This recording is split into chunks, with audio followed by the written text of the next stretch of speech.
Es un placer tener en este programa al licenciado Martín Pallares, periodista, columnista de Diario Expreso, productor conjuntamente con otro destacado periodista ecuatoriano, Roberto Aguilar, del podcast Politizados.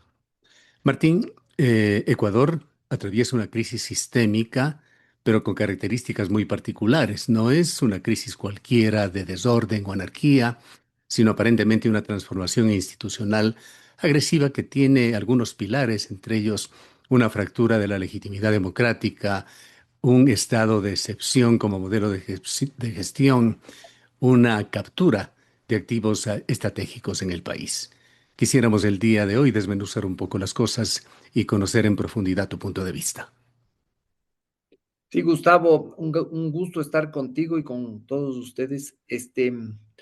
A ver, a mí me da la impresión de que el Ecuador ha entrado a una fase de degradación democrática muy aguda. Eh, no estoy seguro si ya podríamos llamar a esto una dictadura, tal vez es algo apresurado, pero hay unos síntomas que son verdaderamente de miedo.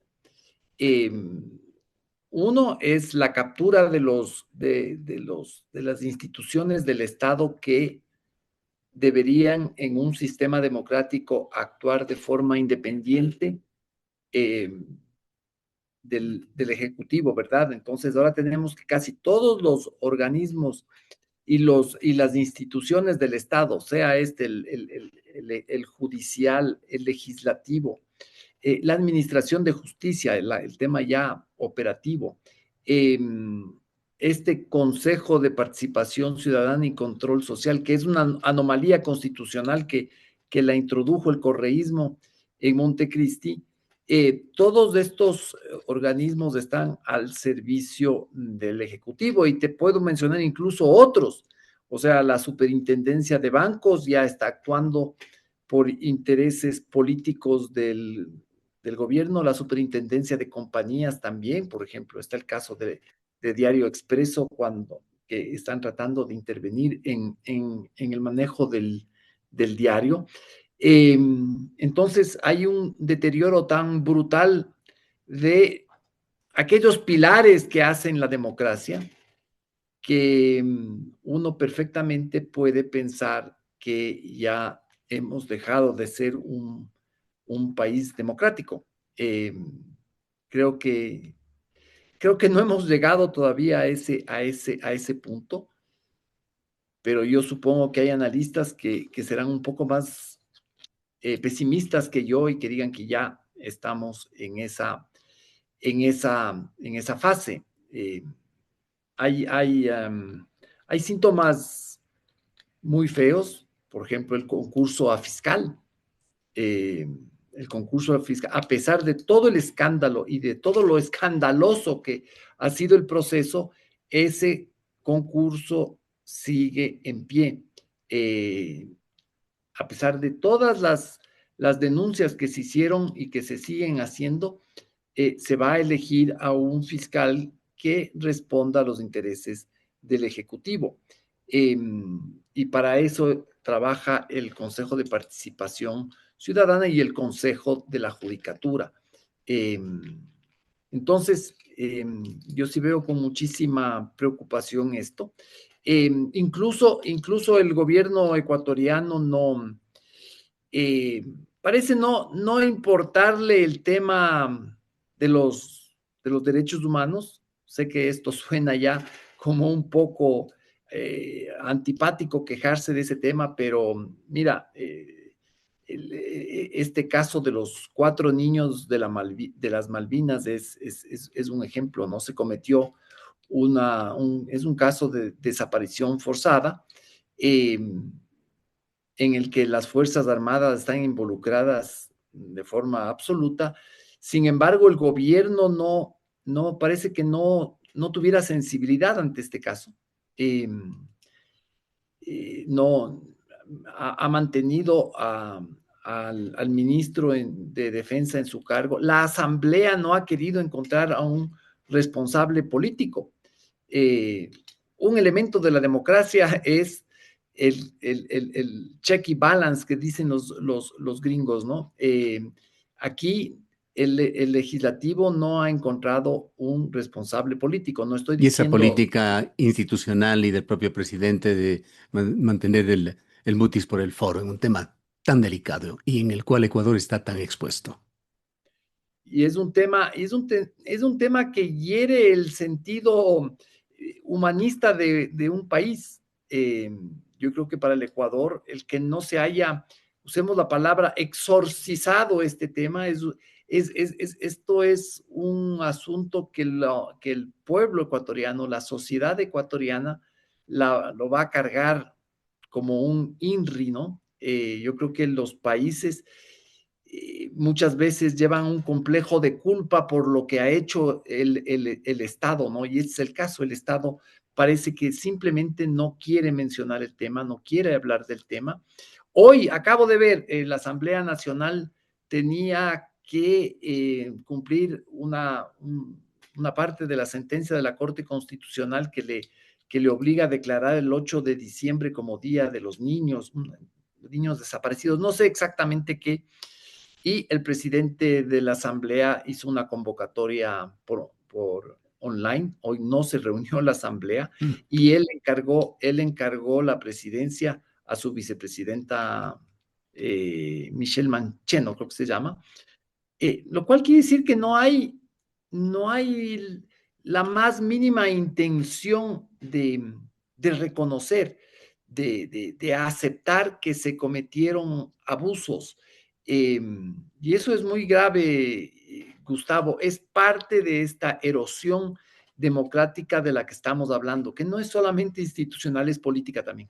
Ahora, exactamente esta transformación institucional agresiva, que va mucho más allá de esos sistemas de cooptación, pues tiene otros ingredientes, cooptación a la que estábamos acostumbrados, obedece a una concepción política de Daniel Noboa, de ADN, o es parte de lo que presenciamos el pasado día sábado, esas iniciativas que van a nivel continental y global, ese escudo de las Américas, que llevan hacia la doctrina Don Rowe, hacia el dictamen de las políticas desde Washington.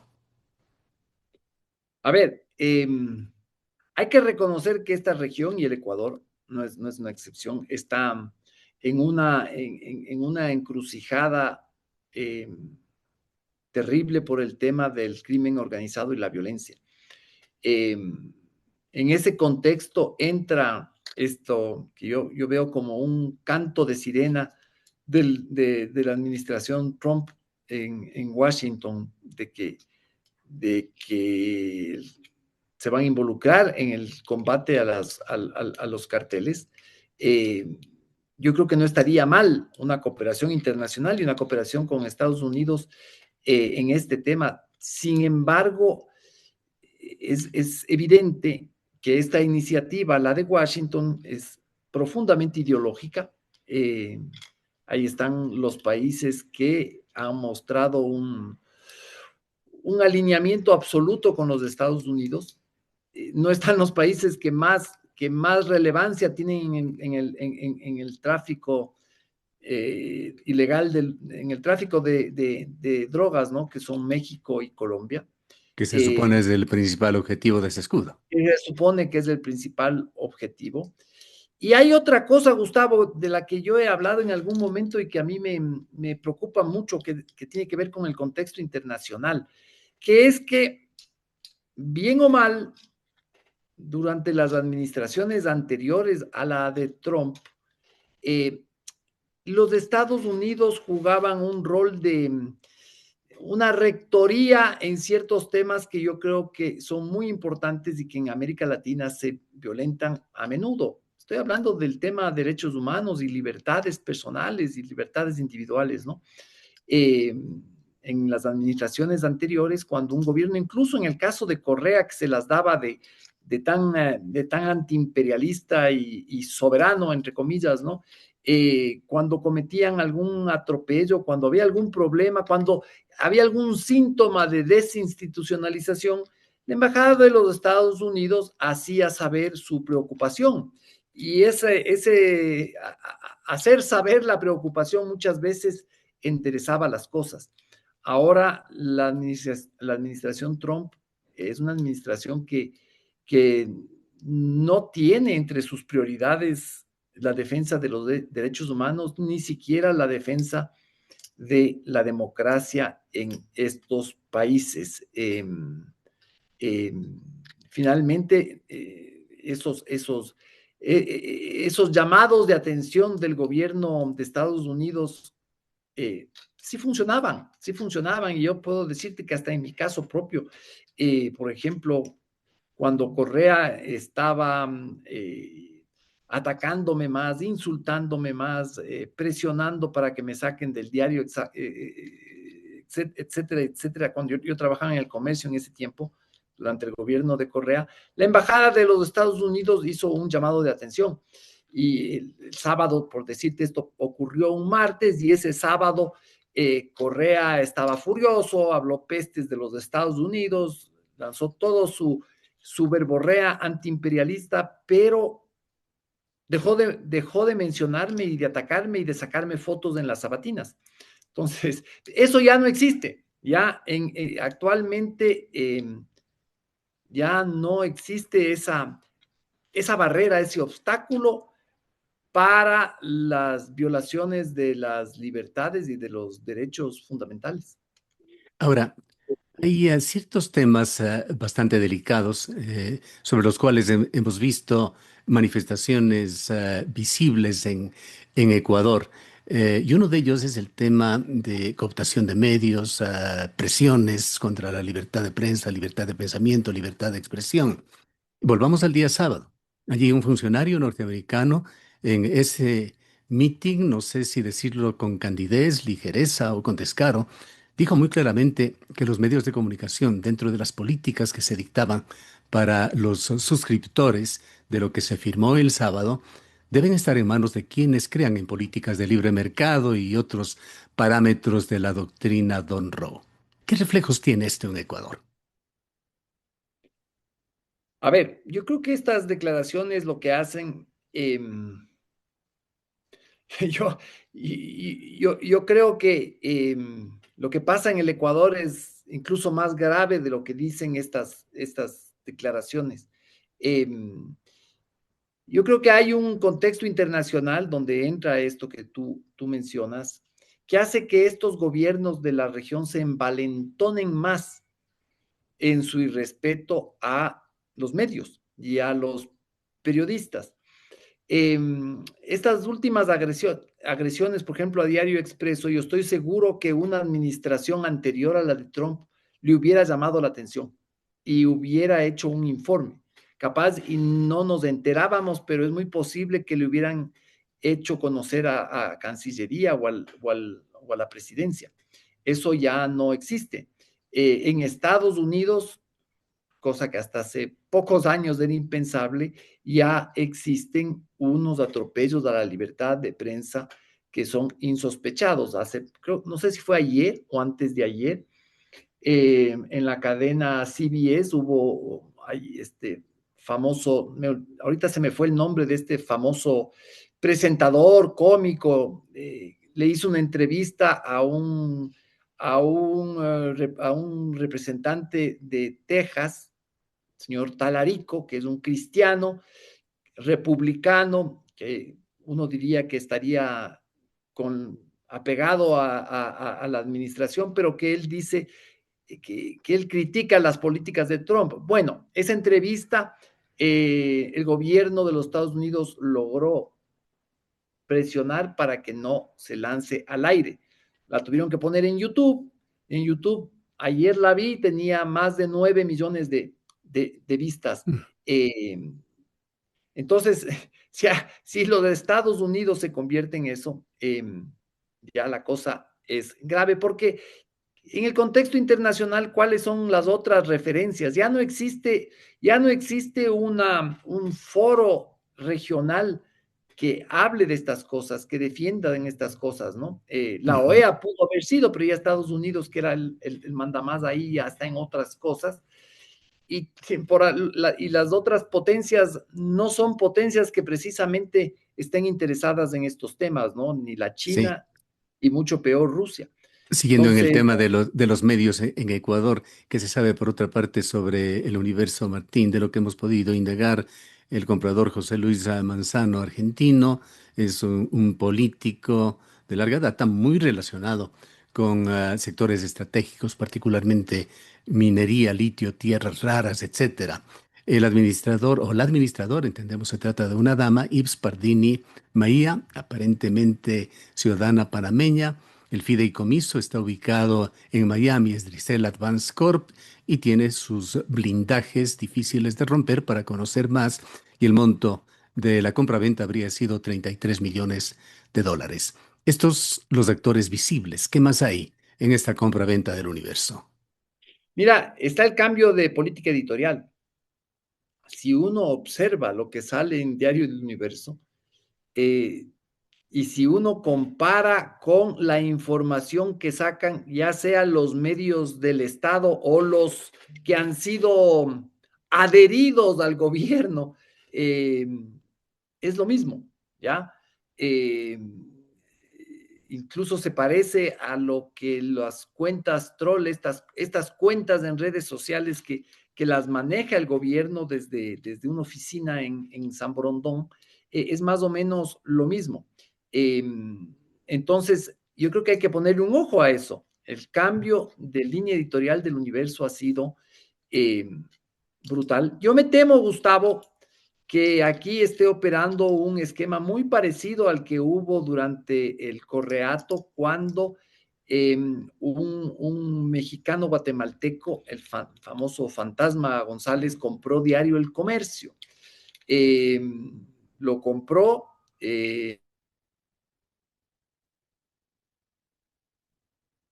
cambió la línea editorial del diario y me sacaron del diario. Eh, y empezaron a funcionar otros negocios, ¿no es cierto? Igual que con el universo, y es que empiezan a haber contratos y publicidad del Estado que hace que ese medio se vuelva rentable. Eh, mira, hay incluso medios digitales que han sido comprados, ¿no? Por ejemplo, La Posta fue comprada junto con Radio Centro Digital de Guayaquil por 2.600.000 dólares, que no es pelo de cochino. ¿De dónde salió ese Un, dinero? Hasta ahora nadie. un muy mal negocio, además, sabiendo la gigantesca crisis por la que estamos atravesando los medios de comunicación. Es que, Gustavo, ellos no van a pasar por crisis, porque ellos van a tener la publicidad del Estado, van a tener contratos con el Estado. Entonces, eso va a ser un excelente negocio. Lo que no sabemos es de dónde salieron esos 2.600.000 dólares, ¿no? Eh, o sí sabemos, pero no podemos documentarlo, ¿no es cierto? Evidentemente ese dinero debe haber salido de fondos reservados, no lo sabemos. Y el gobierno de Daniel Noboa se da el lujo de ni siquiera responder ante esto y no pasa nada. No pasa nada porque el legislativo no es independiente, porque la justicia no es independiente. Entonces, se paga este dinero y nadie sale a decir, ¿saben qué? Ese dinero es de fulano de tal, para que nosotros podamos estar incluso como contribuyentes seguros de que nuestro dinero no se fue para esos fines. Esto es un drama. Entonces, Ya. lo del universo, lo del diario El Universo entra yo creo que en esta cosa en esta política agresiva de comprar medios, de comprar periodistas, se están comprando periodistas, se están comprando analistas que no son periodistas, que son analistas económicos que están en redes, eh, y se han comprado medios digitales también. Ujú. Ya dije Bien. lo del universo. Antes que se nos agote el tiempo, quisiera también tocar otra faceta, esa persistencia de Ecuador en no hacer caso a las consultas populares, ni siquiera las propias que llamó el gobierno.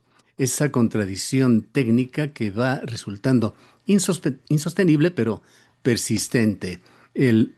gobierno utiliza la consulta popular del 2024 como fuente de legitimidad, pero por otro lado, normativas como este acuerdo 59, que será materia de protesta el día de hoy por parte de los trabajadores, contradice lo que el pueblo votó sobre la flexibilización laboral, dándose una especie de elusión democrática que genera, evidentemente, una crisis de confianza donde la voluntad de las urnas es procesada a través del filtro del gobierno.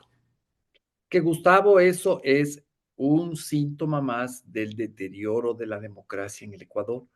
Eh, una democracia que en el mejor de los escenarios está en estado comatoso, si no está ya fallecido del todo.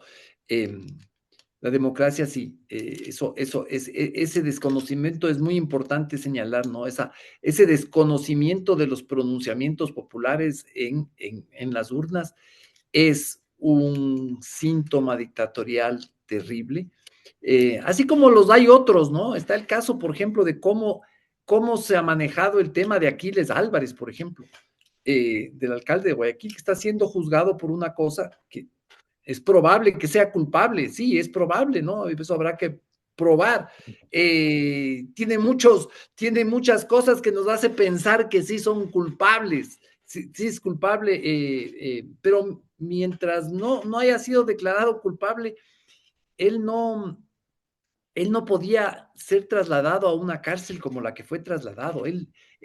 Y así hubiera sido encontrado culpable, no podía ser torturado como lo han torturado, porque raparle el pelo y quitarle la Biblia, siendo él cristiano, ¿no es cierto? Eso es una forma de tortura. Claro. Se Y va eso con solo acciones pasa. mucho más allá de los procedimientos normales del debido proceso, este caso, y es evidente, esto fue incidentalmente, estuvimos ayer en la Corte de Cuenca, una corte que se caracteriza por tener excelentes actores, y escuchábamos jueces, operadores de justicia señalar, se les fue de la mano, se salió de los límites aceptables.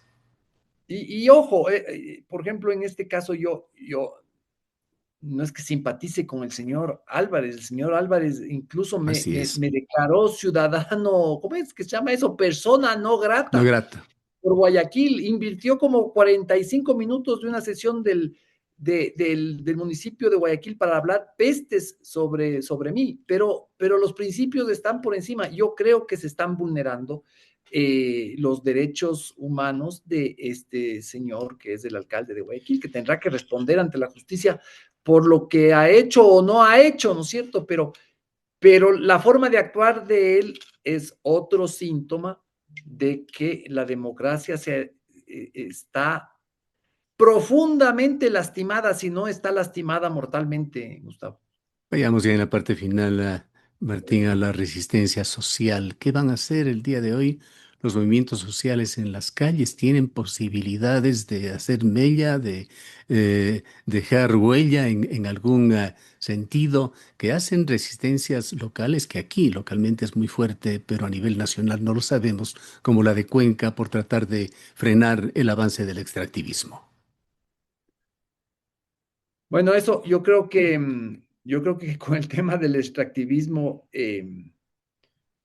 va a ser el tema de los meses que vengan, ¿no? Yo creo que hay una voracidad estatal de recursos que va a hacer que todas esas doctrinas que existen sobre medio ambiente y etcétera sean completamente irrespetadas, ¿no? Eh, Habrá que ver qué pasa con la resistencia popular, que eso es un factor que ha incidido mucho en el manejo del tema. Eh, pero creo que ese tema va a ser un tema neurálgico, eh, y vamos a ver cómo actúan las instituciones democráticas. Yo soy bastante pesimista sobre esto, pero sí, ese es mi diagnóstico, Gustavo. Bien. ¿Hacia dónde va a llevarnos esta especie de punto de inflexión histórico que estamos viviendo, Martín? Y con eso terminamos. Perfecto. Muchas gracias, Gustavo. Un gusto haber estado contigo y en este espacio. Saludos. Igualmente, gracias a ti.